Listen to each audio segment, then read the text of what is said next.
British Prime Minister Boris Johnson, who has come under criticism for a comparison between the Ukrainian struggle for freedom and the Brexit vote, sees himself misunderstood. He fully agrees that Brexit and Ukraine's resistance to the Russian invasion are not the same thing. That's at least what Johnson told the BBC on Thursday. It wasn't a parallel I drew. I'm afraid it was badly misunderstood, he asserted. Well, he misunderstood himself, obviously. At the spring conference of his Conservative Party last weekend, Johnson said, "I know that the instinct of the people of this country, like the people of Ukraine, is always to have the freedom to choose." As an example, he cited the narrow vote by the British for leaving the EU in 2016 with 52% of the votes.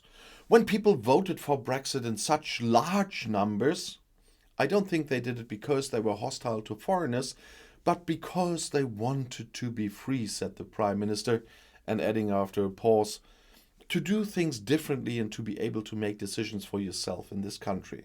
And so how could you misunderstand that? It has been more than 2 years since Brexit that Boris Johnson has not set foot on EU territory, which was due to the pandemic but also symbolic London politics. Now, however, the black lacquered door at the number 10 Downing Street opens to visitors from the European Union almost every week. The British Prime Minister is specifically inviting EU heads of government from countries that feel particularly threatened by Vladimir Putin's war in Ukraine due to their geographical proximity to Russia. Eastern and Northern Europeans have always regarded Great Britain as a reliable European power in the past. Even now, London is following up on words of solidarity with Kiev with concrete things, in the form of weapons. The British in mid-January were the first Europeans to send anti-tank equipment, that's true. Johnson, and his spokesman emphasizes that, speaks almost daily with President Volodymyr Zelensky and is even considering a trip to Kiev. Putin's attack on Ukraine changed Boris Johnson's position in Europe. First, the Conservatives on the continent reaped malice because his exit from the EU instead of the promised Brexit dividend will bring chaos and economic losses. This was followed by headlines about lockdown parties at his official residence and even police investigations. Johnson's whereabouts at Downing Street seemed in question, and until Putin's war has really catapulted all of Europe into a new era. Western unity is now the most important thing.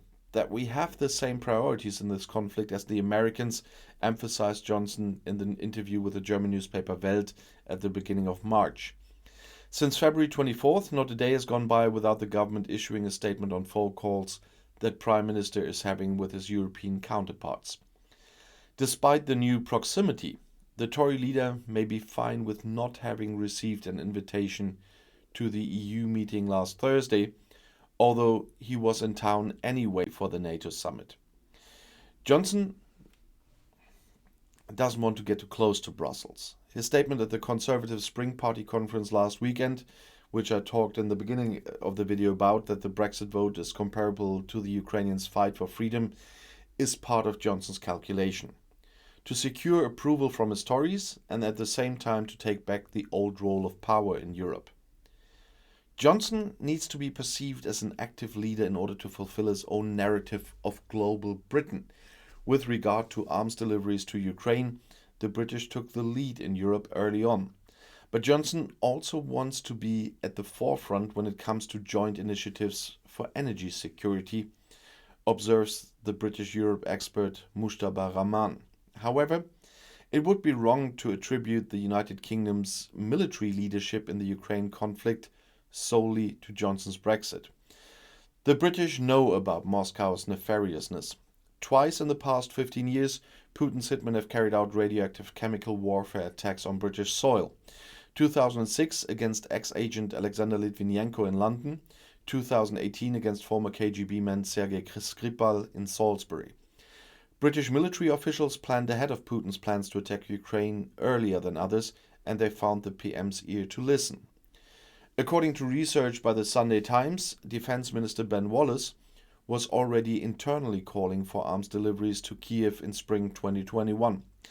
In mid-January, the former commander of the Scots Guards Regiment published a reply to Putin's Ukraine essay in the summer of 2021. Greetings to the Scots Guard. They were stationed here for some time when I was a kid. When Russian military invades sovereign Ukraine again on a cold February night, ignore the false accusations of NATO aggression. Rather remember Putin's essay and wonder what that meant for Ukraine, but also for all of us in Europe, Wallace wrote prophetically. Wallace's analysis has long been shared by Britain's partners in Scandinavia, the Baltics and Poland. We don't need to explain our view of the Russian threat to the British at length. In any case, we share a like-minded, sober and very pragmatic approach, explains an EU diplomat from one of the 10 countries that make up the Joint Expeditionary Force, or JEF. The JEF was founded after the annexation of Crimea in 2014 as a non-NATO Northern European security format that also includes non-members such as Sweden.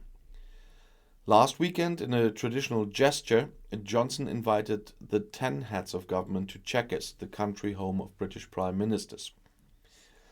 The current war situation awakens collective memories of Soviet atrocities, especially in the Baltic states, but also of British support. During our War of Independence in 1918 to 1920, it was Royal Navy ships that supported Estonia from the sea, explains Estonian General Ants Laaneots. The British are once again the leading NATO power in Estonia, which is why a Union Jack hangs next to the EU flag at Tallinn Airport. And just because I'm sitting here, I just want to mention in Lithuania, it's Germany. And I'll see you in my next video. Bis gleich.